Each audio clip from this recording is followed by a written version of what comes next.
बिस्मिल्लाहिर्रहमानिर्रहीम वसल्लल्लाहु अला नबिय्यिल करीम रब्बिश्रह ली सदरी वयस्सिर ली अमरी वहलुल उक़्दतम मिन लिसानी यफ़क़हू क़ौली।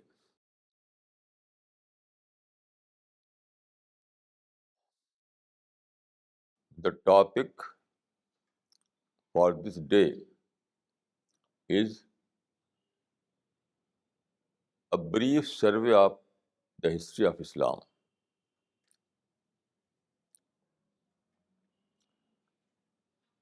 The historians generally start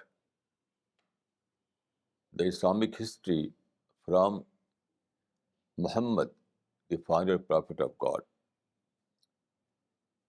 So, according to the general practice, history of Islam begins in 610 when Prophet Muhammad was appointed as a prophet. But this is not correct. In fact, the history of Islam begins right from the first person, that is Adam, because there are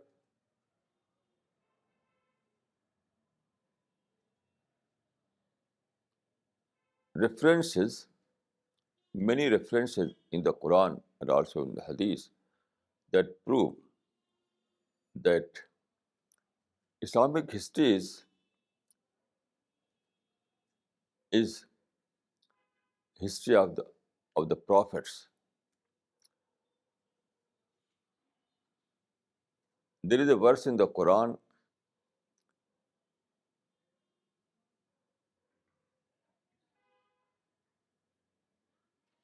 أَفَغَيْرَ دِينِ اللَّهِ يَبْغُونَ وَلَوْ أَسْلَمَ مَنْ فِي السَّمَاوَاتِ وَالْأَرْضِ طَوْعًا وَكَرْهًا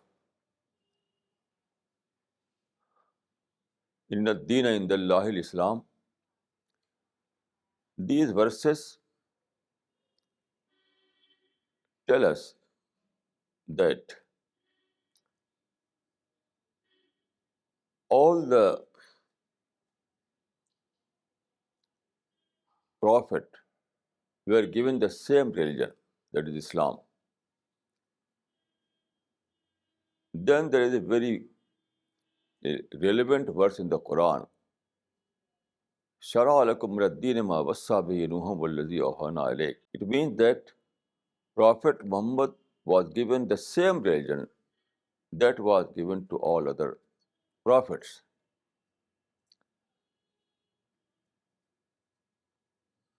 There is a verse in the Quran about Adam. إِنَّ اللَّهَ اصْطَفَىٰ آدَمَ وَنُوحًا وَآلَ إِبْرَاهِيمَ عَلَى الْعَالَمِينَ. This verse is very clear about this notion that Adam was the first prophet. Adam was the first person as well as he was the first prophet of God. Then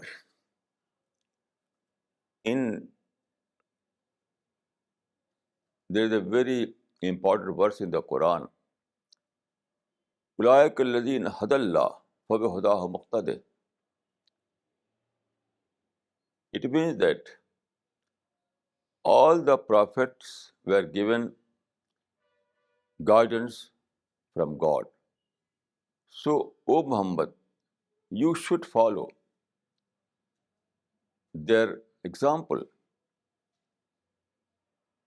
Then there is a verse in the Quran, لَا نُفَرِّقُ بَيْنَ أَحَدٍ مِّن رُّسُلِهِ. It means that we are not allowed to differentiate between different prophets. Don't differentiate between the prophets of God.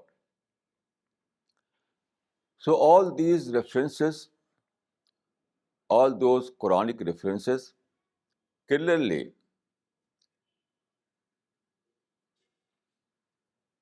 substantiate that the history of Islam begins from Adam, who was the first prophet of God. This is very important to understand. It is very important to understand the present subject. Why? Because every prophet was sent in different conditions. Different conditions.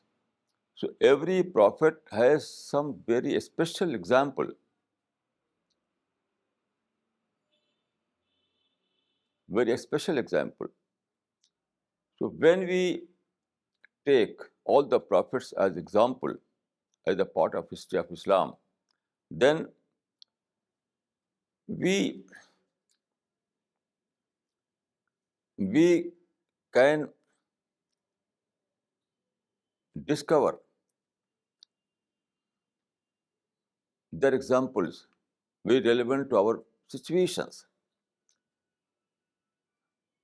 Every time there were different situations.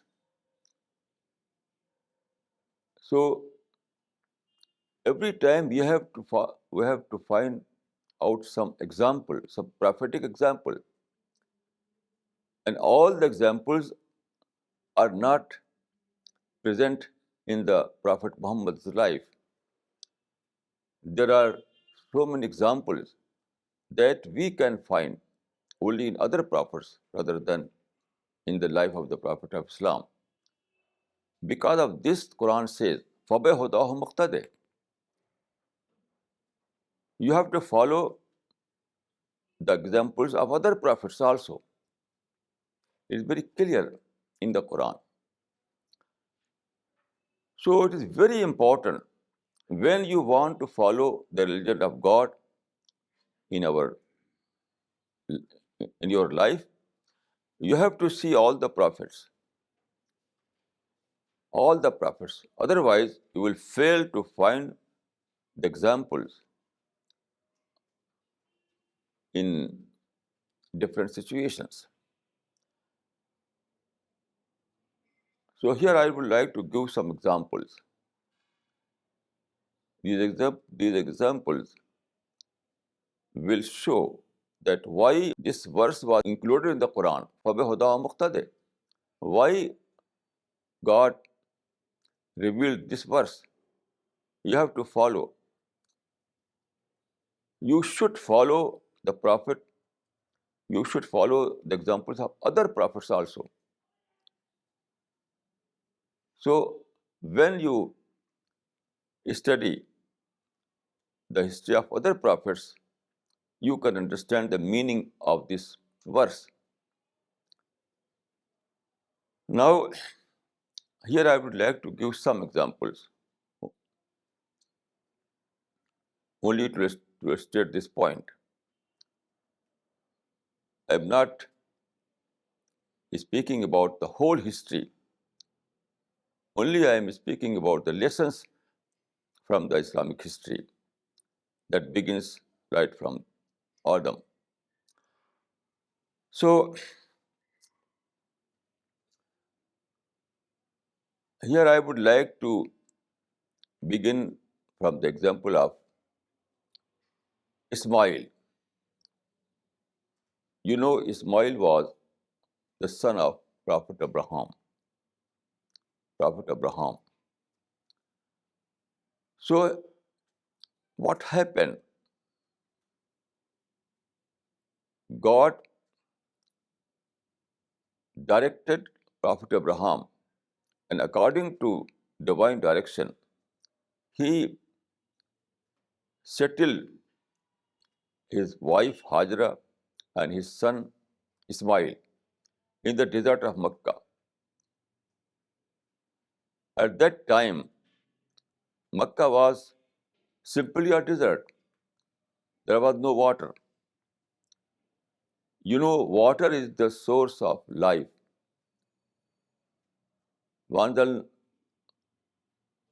यानी वजअलना मिनल माइ कुल्ल शैइन हय.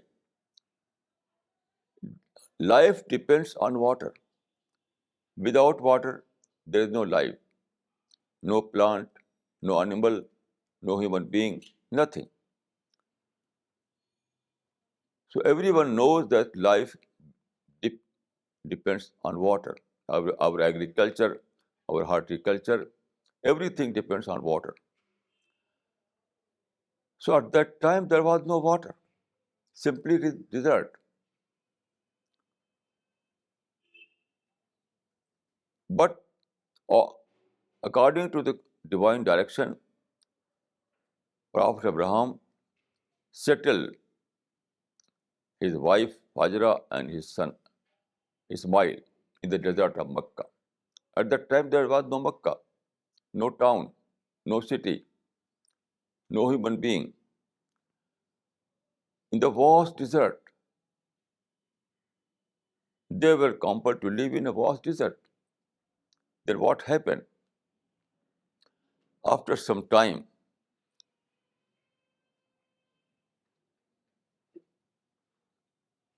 miraculously, there emerged a stream, that is Zamzam.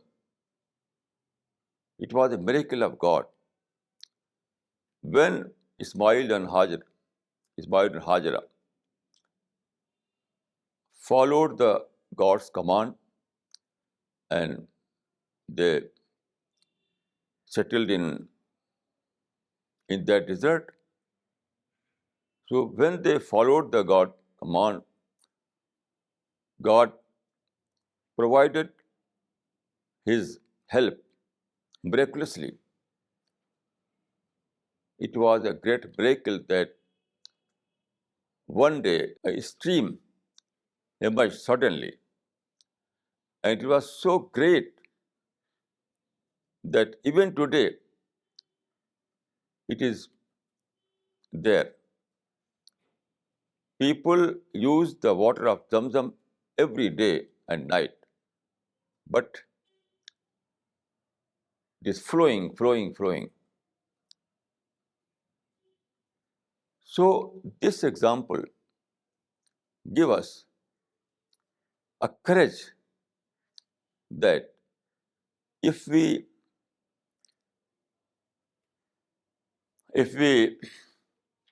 follow God's command, if we follow the divine path given by the prophets, we will be provided by the help of God, which is called an-nusra. So it gives us a great courage, great conviction. The example of the Prophet Ismail and Hajra gives us a great example. It inculcates in ourselves the spirit of conviction, in the spirit of courage. So it is a great example. Every time in this world, when you decide to live the life according to the divine injunctions, you need every time God's help, God's assistance. So the example of Prophet Ismail gives you a solace, gives you a conviction that God will not waste you. God will provide help in every situation. This kind of example you cannot find in the life of any other prophet. This kind of help exclusively is found in the life of the prophet of Ismail. So it is a great source of solace. Then I will give you the example of Prophet Yunus. Yunus, the name of Yunus is referred in Bible as Jonah. In Quran it is Yunus, and in Bible it is referred as Jonah. So there is a great lesson in the prophet Yunus. You know, Yunus was sent to Nineveh. Nineveh was a city in the present Iraq. So Yunus was sent as a prophet to those people who were living in Nineveh. Then what happened?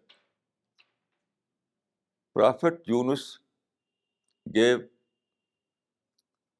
the message of God, and but after some time he decided that they are not giving positive response. So he became disappointed.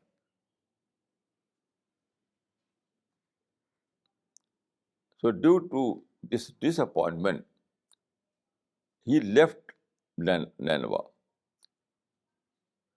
and wanted to go somewhere else. But what happened when he reached the coast of sea and boarded a boat? So during the travel in the sea, there was a storm. So according to the ancient tradition, people wanted to throw someone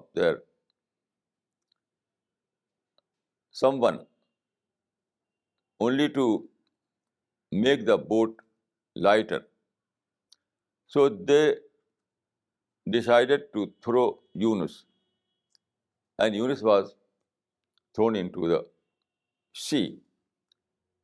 Then what happened? According to the Quran and also according to the Bible, some big fish swallowed him, and he compelled to live in the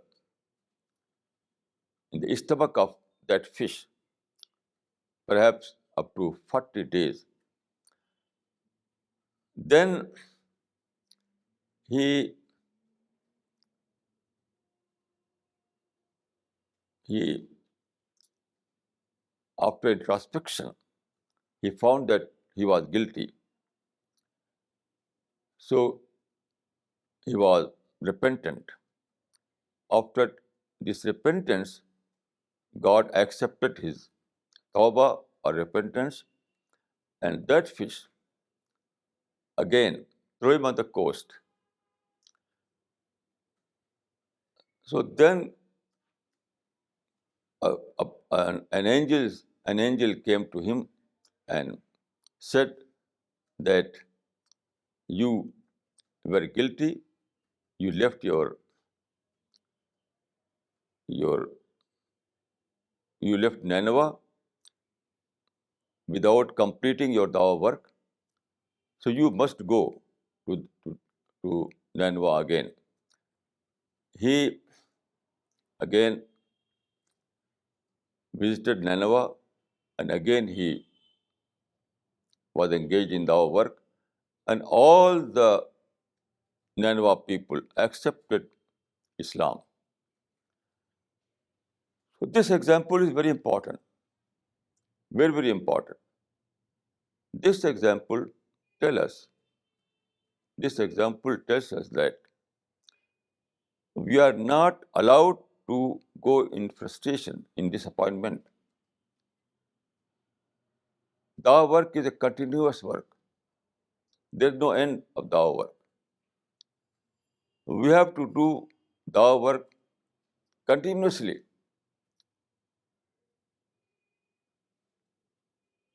and we must be hopeful, and we have to hope that after some time, maybe so after some month, after some years, they will accept your message. So there is a great lesson in the life of Prophet Yunus. That is, we have to, the Dai must have hopeful for every time, every time. You are not allowed to go to disappointment. It is haram for a Dai. Disappointment is haram for a Dai. Even if Madhu is giving a negative response initially, you have to continue your dawah work without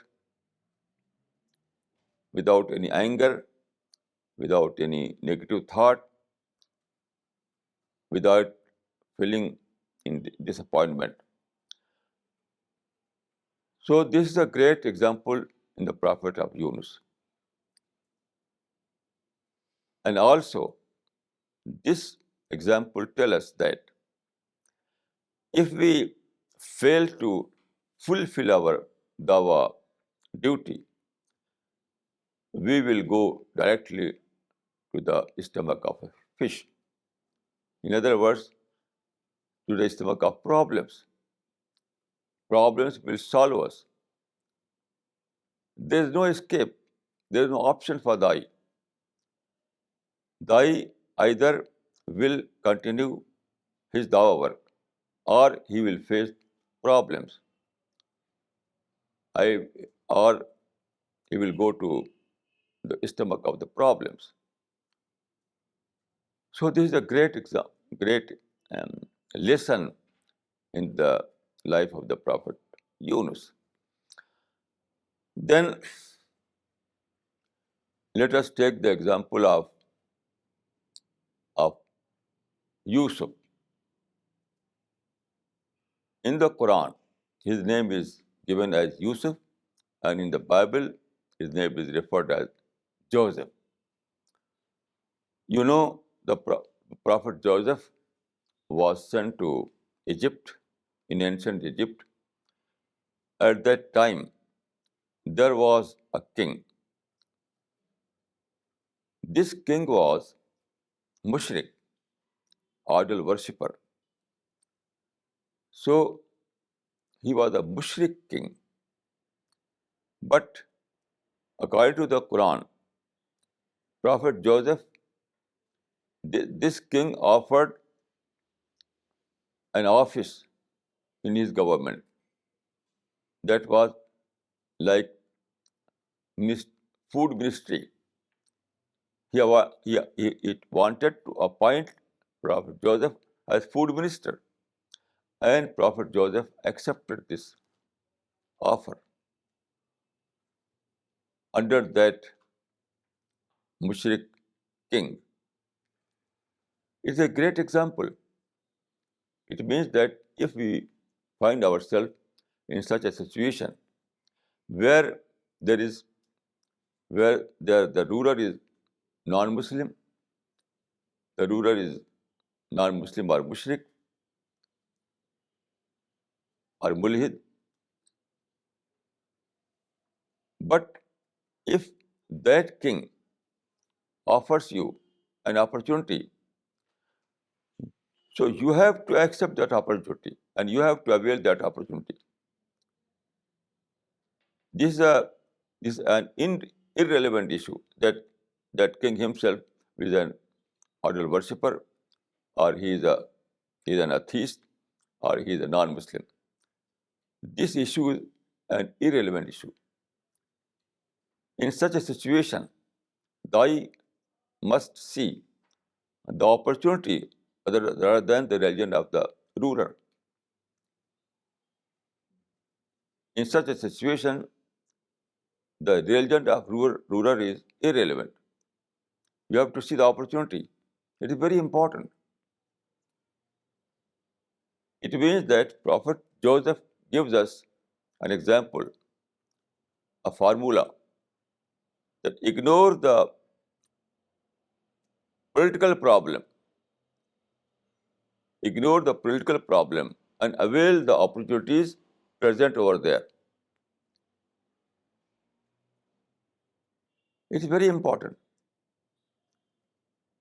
According to this, we are not allowed to begin our dawah work from the political issues, but we have to find out the opportunities. If the political system is based on tolerance, if the political system is based on peace, and under that political system, we are allowed to avail some opportunities. For example, dawah work, for example, education, for example, social reform. So we have to avoid the political problem, and we have to avail that opportunity without going, without waging any confrontation against that political system. So it is very important. The Prophet Joseph is mentioned in the Quran, and also this example is also mentioned in the Quran. So according to the direction, فَبِهُدَاهُ مُقْتَدِي, we have to follow this example also, according to our situation. Then let us take the example of Prophet Moses. Prophet Moses was sent to Egypt. At that time, there was rule of a king, Pharaoh. So, but at the same time, there were children of Israel, Banu Israel. So there were two classes, two communities. One was Coptic community, and the other community was children of Israel, that is Banu Israel. So Banu Israel were Muslims of that time. They were Muslim Ummah of that time. So, and Coptic people were Mushrik, and Banu Israel were Muslim Ummah, like Muslim Ummah. So Prophet Moses was between two different Madhu, two different community. One was Mushrik and the other one was a Muslim Ummah. Then what was the method of Prophet Moses? He never said that first of all we have to reform Banu Israel. Although there was so many corruption among Banu Israel, they were a degenerated people. But Prophet Moses never said that first of all we have to bring reform in Banu Israel. But he started his dawah work on this line, that at one side he addressed Pharaoh, he addressed the Coptic people who were Mushrik. At the same time, he addressed Banu Israel. So his formula was a two-point formula. The formula adopted by Prophet Moses was a two-point formula. One, doing the work among Coptic people, and the second, doing reform work among Banu Israel. So this is very important example. If we find ourselves in such a situation where there are two groups, Muslims and non-Muslims, so we have to do between the two groups at the same time. We have to try to make, we have to try to spread the message of Islam among non-Muslims. At the same time, we have to try to revive that Muslim group, to reform that Muslim group. So this is a very important lesson we can find in the life of the Prophet Moses. It's very important. Then I will refer the example of Prophet Prophet Isa, Hazrat Masih. So here is a very, very important lesson. You know, the followers of Prophet Masih, the followers of Prophet Isa are greater in number. In terms of quantity, Christianity is the largest religion in the world. But you know that Prophet Isa never preached to establish any form, any political rule.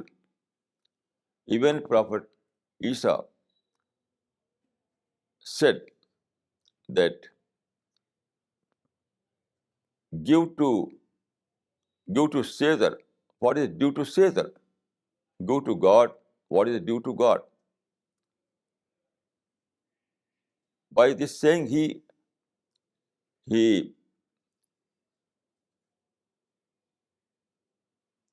said to his followers that never go in confrontation to the rulers. Never, never. Avoid confrontation and engage yourself in dawah work. So in Bible, I mean in New Testament, you cannot find political teachings. No. Prophet Isa never gave political direction to his followers. He only said that you have to preach my message, my religion. And his followers engaged themselves in dawah work peacefully. And the result was miraculous. That at present, there are 12 major religions in the world. And the largest religion is Christianity. So this example tells us that there is no need of political power for dawah work. You can disseminate Islam, you can spread Islam without any political power, without any help from the political power. Then there is a very important example that Christians adopted a new method for dawah work. They institutionalized their dawah work. They formed organizations for this purpose. So through organization, through institution, they spread their message throughout the world.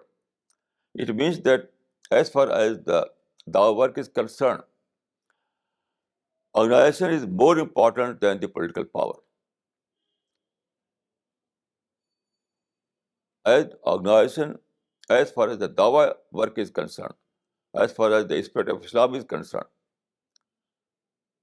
organization is more important than the political power. A great example, a great lesson.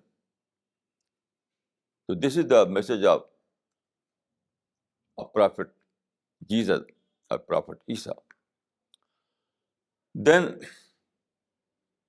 let us take the example of the Prophet Muhammad. He was the final prophet of God. You know, Prophet Muhammad was born in 570 in Mecca, in ancient Arabia. He was appointed as prophet from God in 610 AD. So, so the history of Islam in this sense begins in 610. There are so many examples in the life of the Prophet Muhammad sallallahu alaihi wasallam. Here I would like to give some example from his life. First example is that the life of the Prophet Muhammad was an eventful life, a, a full. His life is full of example. His life was a complete life. So all kind of examples we can find in the life of the Prophet Muhammad. Here I would like to give only few examples. It is not possible to, to tell about all the history of the Prophet Muhammad sallallahu alaihi wasallam. Only some example that are very relevant to our life, that are very relevant in the present situation. So I will give some that kind of examples which are very relevant to our present situation, in which we can find light, in which we can find guidance in our mission, in our work, in our activities. There is a verse in the Quran, لَقَدْ كَانَ لَكُمْ فِي رَسُولِ اللَّهِ أُسْوَةٌ حَسَنَةٌ. There was a good example in the Prophet Muhammad for you. There was a good example in the Prophet Muhammad for you. Quran never said that there was a complete example for you in the life of the Prophet Muhammad. No. There is difference between good example and complete example. The verse is not in these words that لَقَدْ كَانَ لَكُمْ فِي رَسُولِ اللَّهِ أُسْوَةٌ كَامِلَةٌ, but uswatun hasana. So Prophet Muhammad is a very good example for us, but not complete example, because situation differs. There is also very relevant principle in the fiqh, تتغير الأحكام بتغير الزمان والمكان. And also there is a verse in the Quran, لِكُلٍّ جَعَلْنَا مِنْكُمْ شِرْعَةً وَمِنْهَاجًا. It means that situations are different, and according to the situation, we gave different shariat to the prophets. So it is a well-known fact that every time there are different situations. Even after the advent of Prophet Muhammad, there were so many different situations in the history. So it is a well-known fact that situations differ. So every time there is a different situation, we need example, we need guidance in that situation. So Quran mentions other prophets also. I think there are 25 prophets given in the Quran by name. 25 prophets by name are mentioned in the Quran. Then the Quran says, Ulaika alladhina hadallah fabihudahu muqtadi. These were the guided persons. These were the guided prophets. So you should follow their example.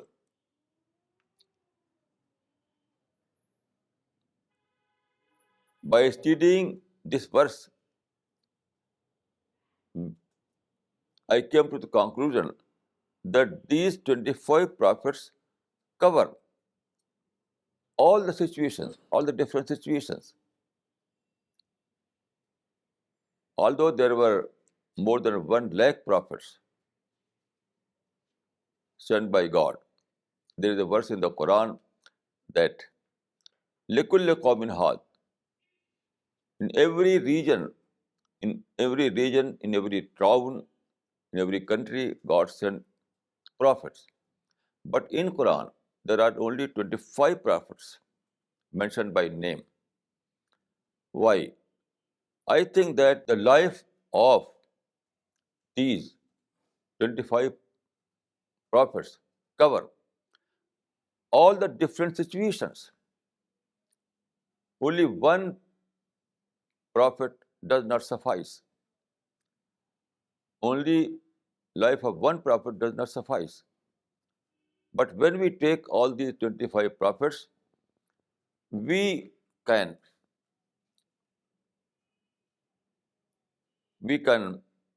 obtain the guidance in every situation. So it is by conviction that the life of these 25 prophets cover all the different situations. Because of this, God has mentioned these prophets, and God gave the brief description of their life in the Quran. For example, the first prophet was Adam. Adam was first person as well as first prophet. So what happened? Adam committed a mistake. According to the Quranic description, Adam committed a mistake. He ate the fruit of forbidden tree. Adam ate the fruit of forbidden tree. This was a mistake committed by Adam. And when he committed this mistake, he was disgraced by God. He became a disgraced person. Then he went to introspection. And Adam, after introspection, Adam admitted that he committed a mistake. He was wrong. So he asked forgiveness from God. He asked forgiveness from God, and God forgave him. And God again bestowed his blessing to Adam. This is very important. From this reference, we can have a great lesson. And this lesson is that everyone can commit a mistake, including prophet. So committing a mistake is not a problem. Simply committing a mistake is not a problem. The problem is that you fail to admit that you were wrong.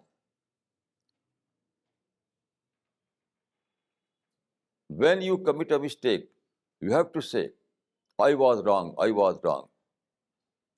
Oh God, forgive me. Oh God, forgive me. So, if you commit a mistake, you have to go to introspection. You have to admit that you were wrong. And God will bestow His blessing to you again. This is a very, very important example in the first prophet.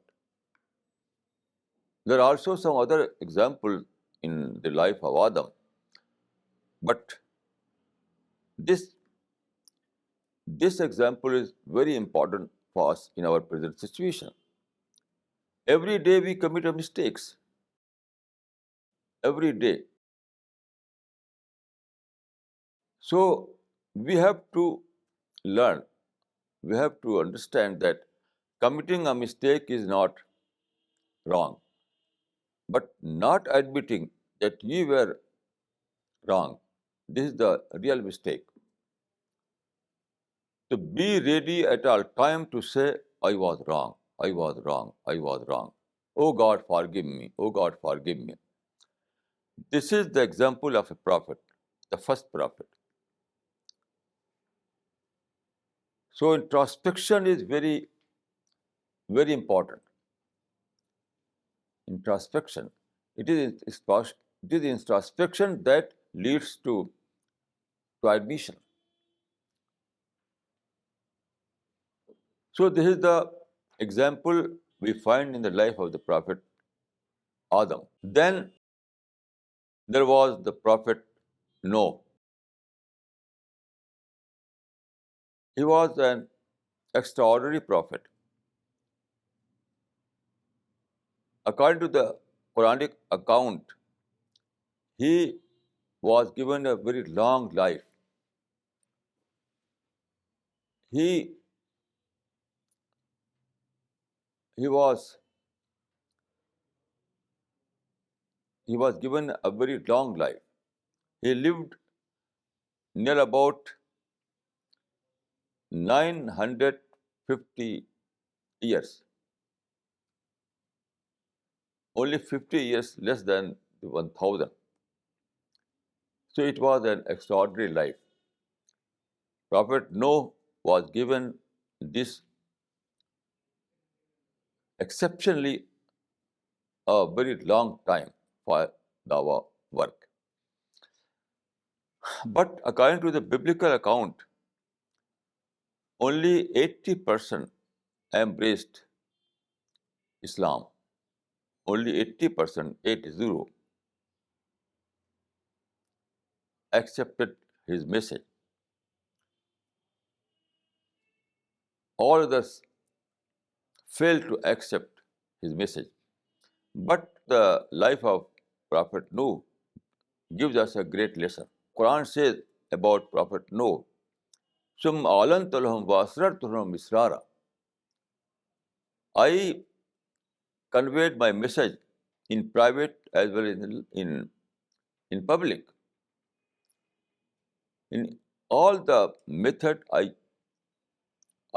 by using all the methods, I conveyed my message to my nation, but they refused. The majority was not ready to accept his message. So the example of Prophet Noah gives us a great lesson that we have to continue our dawah work generation after generation without going into disappointment. This is a great lesson. We have no option. We have no option in dawah work other than this. Prophet Noah gives us a great lesson that a dai has no option other than to continue his Dawa mission, generation after generation. This is a great message. This is relevant to all the times, even for today. Don't see about the response. Response may be negative. Response may be positive or negative. But you are not allowed to see the response. You have to perform your duty generation after generation. This is the message of Prophet Noah. It is relevant for all times. This kind of example we find only in the life of Prophet Noah, because no other prophet was given so long life in this world. So we have to do our work without any break. We have to continue it, even generation after generation. We have no other option. This is the example of the Prophet Noah alayhi salam. Then I would like to say a few words about the Prophet Muhammad sallallahu alayhi wasallam. An Orientalist says in one of his books that Prophet Muhammad was born within the footlight of history. So Prophet Muhammad is only one prophet who is a historical prophet. His life is recorded. We know everything about his life. That the name of Muhammad's father was Abdullah, the name of his grandfather was Abdul Muttalib. Everything is well known historically. We know that Prophet Muhammad was born in 570 AD in Mecca. We cannot give this kind of a specific statement about any prophet, because historical account is not available about previous prophets. There is only one prophet, that is Muhammad bin Abdullah bin Abdul Muttalib, about whom we can say that Muhammad was born in 570 AD in Mecca. And also we can say that Muhammad died in 632, and at the time he was in Medina. This kind of a specific statement is not available except Prophet Muhammad. This is very important. One Hindu scholar, Dr. Nishikant Chattopadhyay, he was a Bengali Hindu. So he was a true seeker. He studied all the religions, all the philosophies, all the system of thought, all the religious personalities. And then he embraced Islam. So in one of his books, he says that why I have accepted Islam. Because when I studied, I found that all other religions have no historical base. It is only Islam that has a historical base. And the Prophet of Islam is completely a historical prophet. So in this book, he says that, oh, what a relief to find, after all, a historical prophet to believe in. This is the word of Dr. Nishikant Chattopadhyay, who after long study embraced Islam. So here I would like to give some examples from the life of the Prophet Muhammad. sallallahu alaihi wasallam. You know, when he was when he started his mission in Mecca, at that time Meccan people were idol worshippers, mushrik. So it was a very difficult situation. So the first problem was where to from where to begin. From where to begin.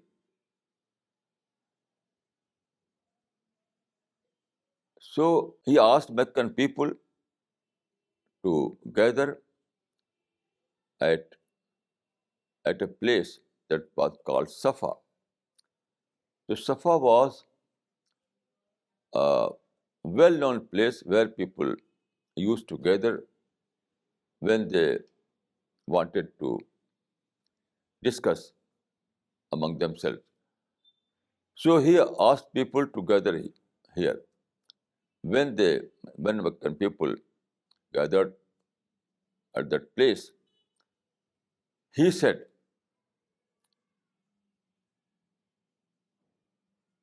uh, addressing these Meccan people, he said that Wallahi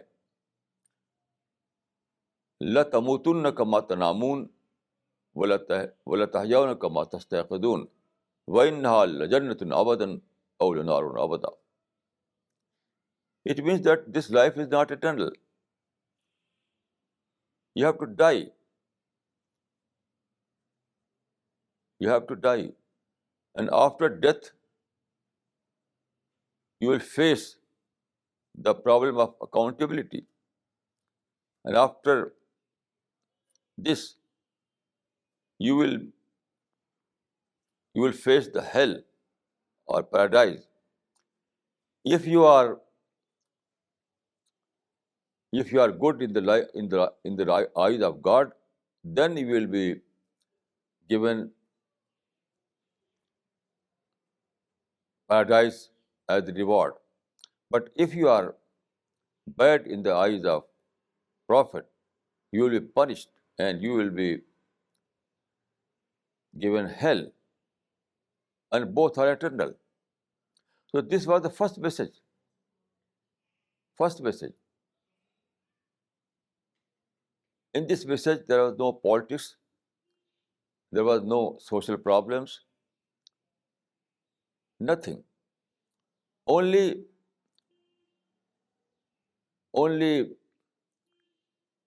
a message the Prophet wanted. In other words, I can say that in these words, Prophet informed them, or wanted to convey this message, that what is the creation plan of God, who are you, who has created you, what is about pre-death period, and what is about post-death period. So this I call creation plan of God. So Prophet of Islam started his mission by telling people about the creation plan of God. This is the starting point. This is very important for every time, in every time and space. So this is the starting point of Dawah work. Then, you know, in Mecca there was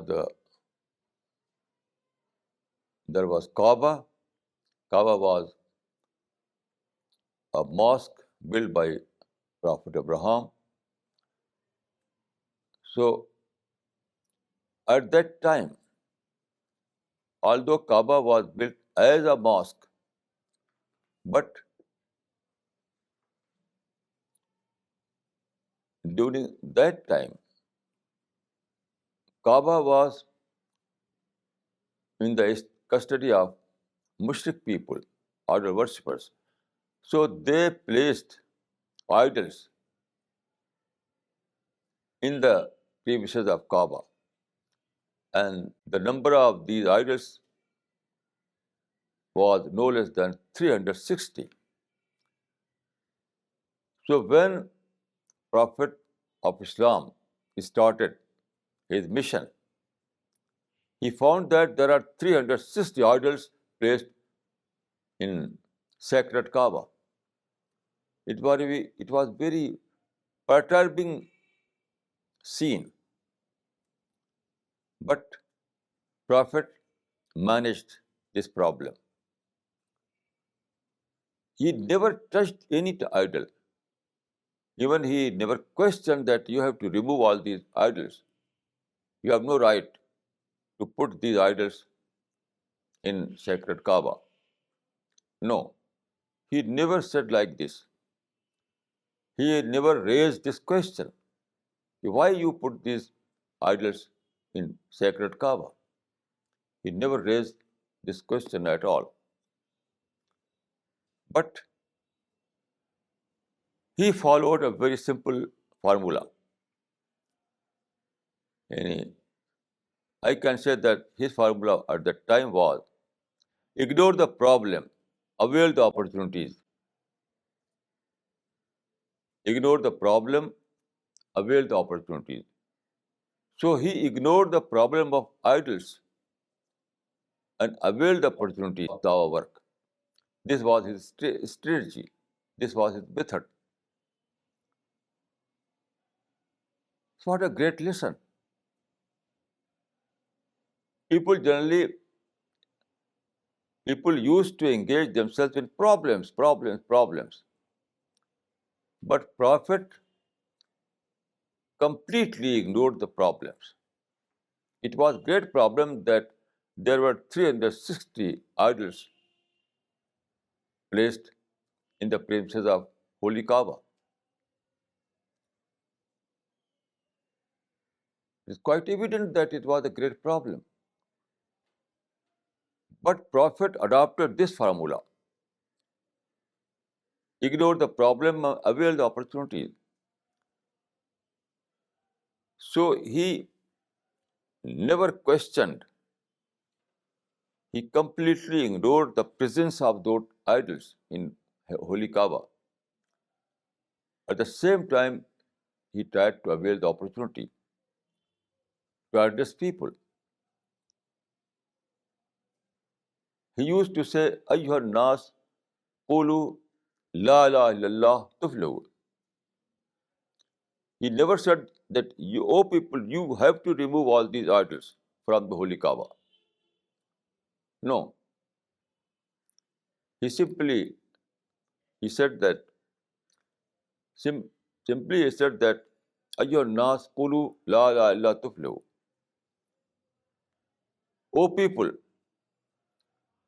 say that there is no God but one God, and you will find success.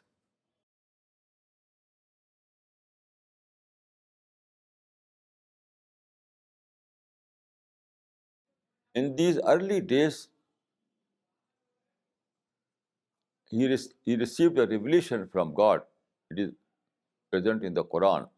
It was وَسَيَابَكَ فَتَحِرْ. He never received such revelation that طَهِرِ الْكَعْبَةَ مِنَ الْإِسْلَامِ. طَهِرِ الْكَعْبَةَ مِنَ الْإِسْلَامِ. Purify holy Kaaba from the idols. No, there was no such revelation. طَهِرِ الْكَعْبَةَ مِنَ الْإِسْلَامِ. He never received such revelation that you have to purify holy Kaaba from the idols. Instead, he was given this message from God. وَسَيَابَكَ فَتَحِرْ. Purify yourself.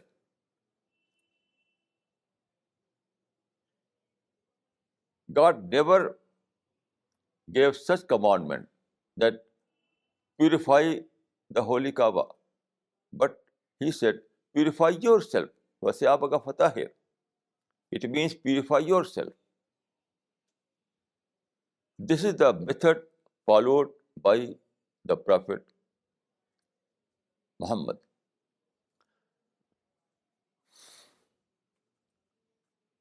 Then, you know, Meccan people became hostile, became hostile. They refused to accept his message.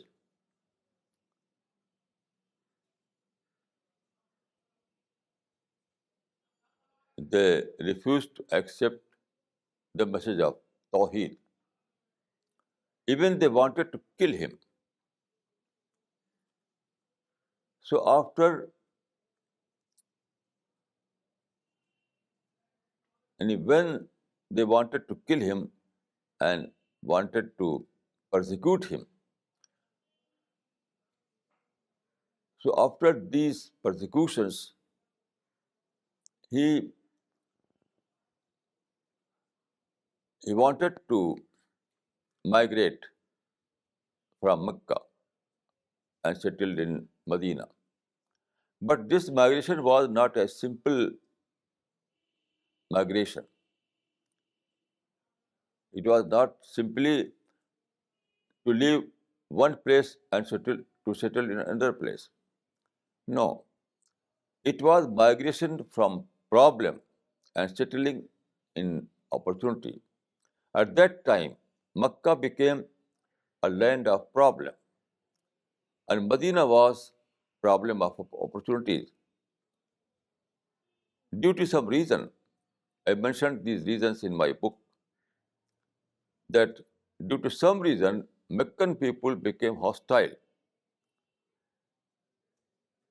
but Medina people have soft corner. They were not hostile. They were, as compared to Meccan people, Medina people were receptive. Due to some reason, there was difference between the two people. So Meccan people, the majority of Meccan people turned hostile, but Medina people, it was proved after some experience that Medina people are comparatively receptive. So he opted Medina. He opted for Medina. Why? Because at that time Medina was an a land of opportunity, whereas Mecca became a land of problem. So it means that when you are compelled to face such kind of situation, that one place becomes hostile for you. Well, one place becomes place of problem for you. So don't opt for confrontational method, but leave that place and try to find some other place where you can find opportunities. So it means that here here we find a, a very great lesson.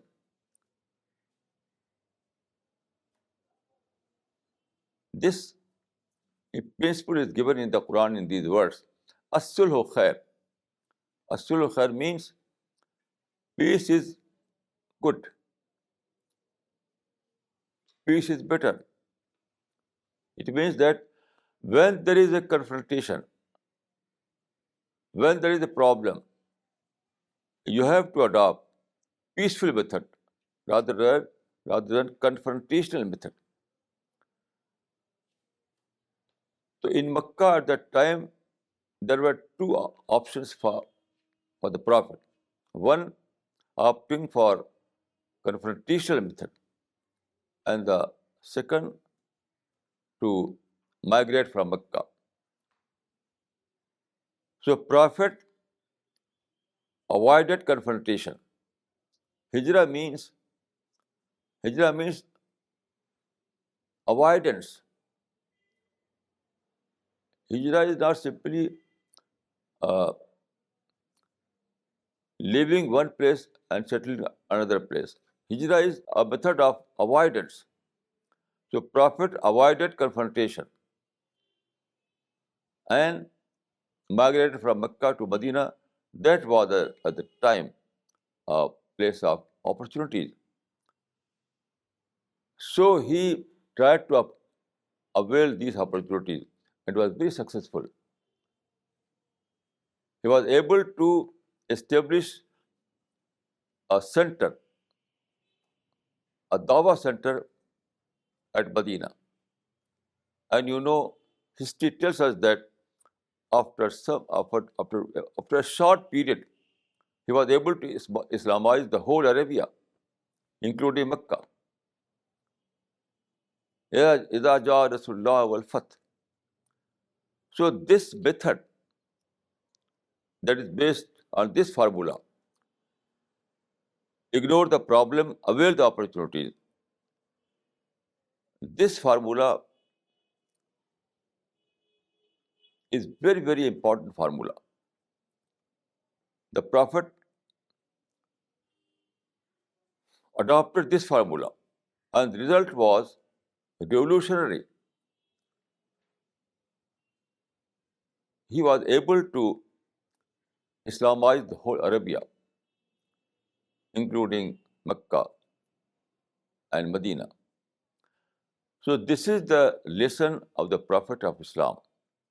There are also other lessons.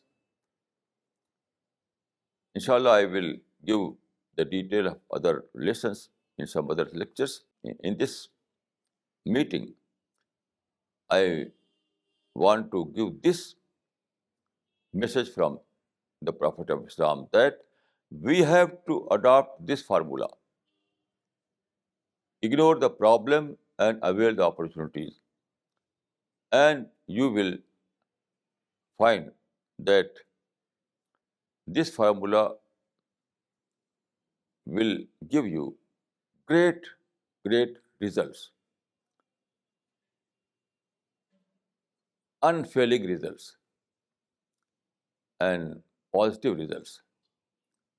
So this formula is a prophetic formula. So this formula is a rewardable formula, as well as it has great positive results in this world. So we have to adopt this prophetic formula.